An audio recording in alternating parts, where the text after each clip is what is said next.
화이팅! 화이팅! 화이팅!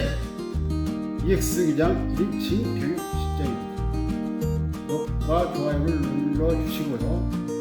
알람을 클릭해 주시면 주기적으로 동영상 업데이트를 알려드립니다. 자, 구독과 좋아요를 눌러주시고요. 오늘은 사립학교 사무직원에 대해서 한번 알아보는 기회를 갖도록 하겠습니다. 사립학교 사무직원에 대한 보이지 않는 차별 문제도 알아보겠습니다. 그 사립학교 사무직원은 보시다시피 사립학교법 제70조의 2에서 규정하고 있습니다. 그래서 학교법인 또는 사립학교 경영자는 그의 사무와 그가 설치 경영하는 학교의 사무를 처리하기 위하여 필요한 사무기구를 2대, 그 설치 운영과 사무직원의 정원, 임용, 보수, 복무 및 신분 보장에 관하여는 학교법인 또는 법인인 사립학교 경영자의 경우에는 정관으로 정하고 사인인 사립학교 경영자의 경우에는 규칙으로 정한다. 2항에 보면 각급 학교 소속 사무직원은 학교의 장의 제청으로 학교 법인 또는 사립학교 경영자가 임용한다. 근데 그 70조 밑에 70조의 3에 보면 별도의 규정을 두고 있습니다. 사무직원의 임용 70조의 2 앞에 조항에도 불구하고 학교에서 근무하는 직원은 신규 채용하는 경우 공개 전형에 의하도록 하며 공개 전형 실시에 필요한 사항은 대통령령으로 정한다. 이렇게 되어 있습니다.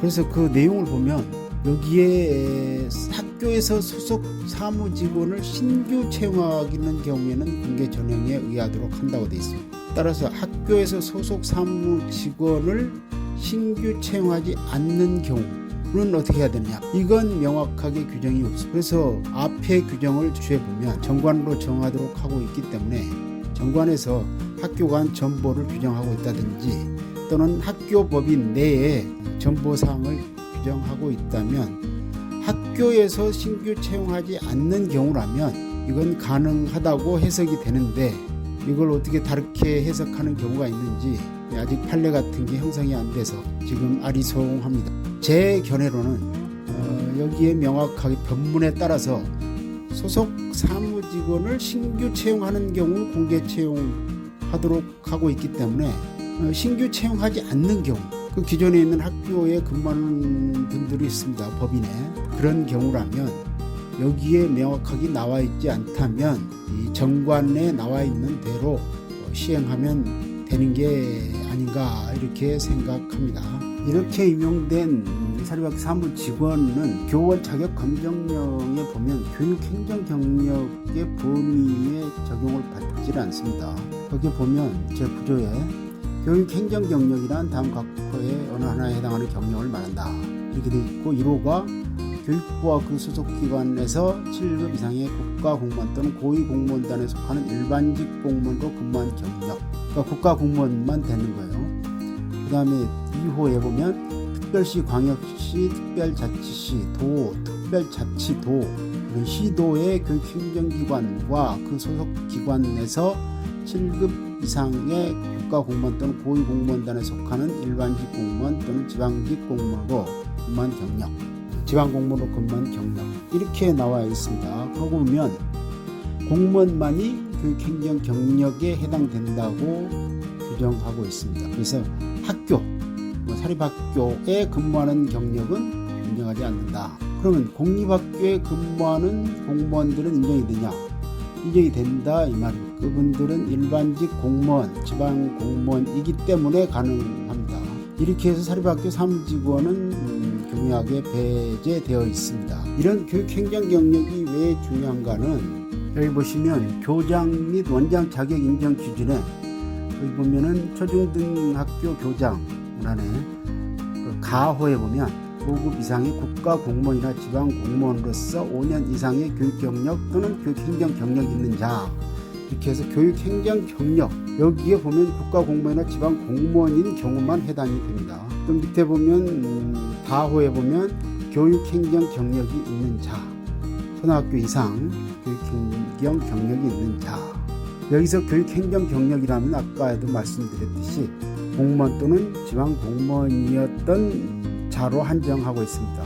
밑에 2호도 마찬가지입니다. 그래서 사립학교 사무직원은 교육행정 경력에 들어가지 않는다. 이렇게 정리가 됩니다. 우리나라 상문법에는 제9조의 훈장의 종류를 12가지로 구분하고 있습니다. 그 중에 제5호에 보면 근정훈장이라는 게 있습니다. 그리고 그 제14조 거기에 보면 근정훈장이라고 거기에 대상이 나와 있는데, 근정훈장은 공무원, 군인 군무원은 별도로 주기 때문에 공무원 그 빼고 공무원, 그 다음에 사립학교 교원, 그 다음에 별정우체국 직원, 이렇게 세 부류로 나누어져 있습니다. 여기에도 보면 사립학교 직원에 대해서는 나와 있지 않습니다. 하물며 별정우체국 직원도 수여하는 처지에 사립학교 직원을 배제하는 이유를 저는 아직 납득을 못하고 있습니다. 또 그 23조 근정포장에도 보면 거기 명확히 나와 있는데, 공무원, 사립학교 교원 또는 별정우체국법에 따른 별정우체국 직원에게 근정포장을 수여한다고 되어 있습니다. 여기에도 사립학교 사무직원에 대한 얘기는 없습니다. 여기 별정우체국법에 보시면 이게 그 사립학교법에서 말하는 사립학교하고 비슷한 성격을 갖고 있다고 보입니다. 거기에 목적을 보시면 우체국이 없는 지역에 별정우체국을 설치 운영하여 국민에게 편의를 제공하고 직원의 퇴직과 사망에 대하여 적절한 급여를 확립함으로써 직원과 그 유족의 경제적 생활 안정과 복리 향상에 이바지함을 목적으로 한다.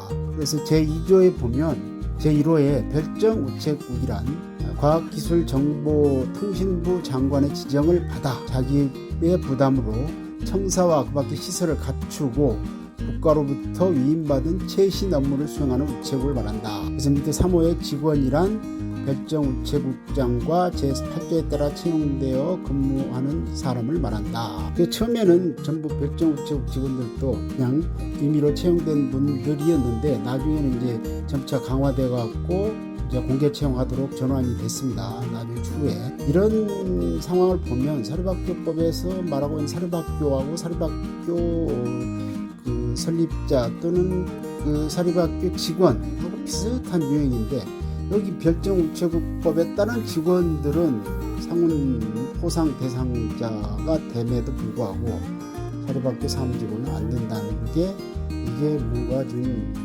형평성이 안 맞다, 이런 생각을 하게 됩니다.